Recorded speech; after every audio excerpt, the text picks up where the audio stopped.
2, j'en enlève 1, il en reste 1. Oui, la réponse c'est 1. Ce matin, c'est test de mathématiques pour les CP. L'ambiance est studieuse, ils sont 12 à se mesurer aux exercices sous les consignes de leurs professeurs. Un peu plus loin dans une autre classe, place aux Français. Vous allez vous asseoir à vos places, s'il vous plaît. Eux aussi sont en nombre réduit, ce sont les CP dédoublés.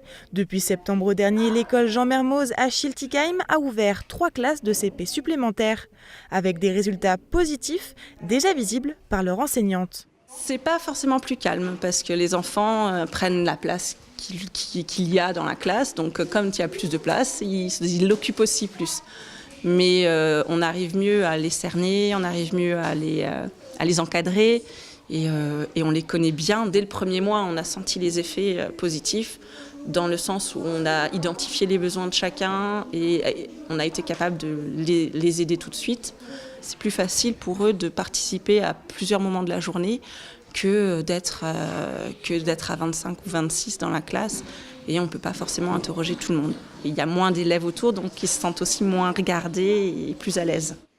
Entre réaménagement d'espace et création de postes, l'établissement a dû s'adapter à cette mesure. Elle a été lancée par le gouvernement à la rentrée 2017 pour permettre de meilleures conditions d'enseignement dans les réseaux d'éducation prioritaires.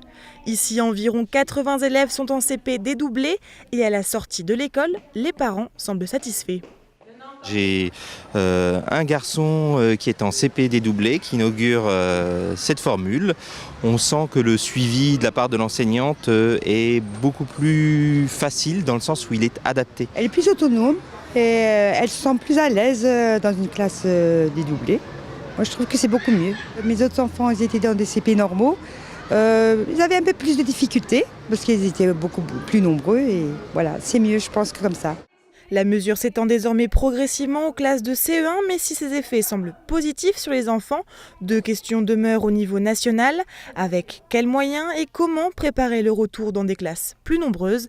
Des questions pour le moment sans réelle réponse.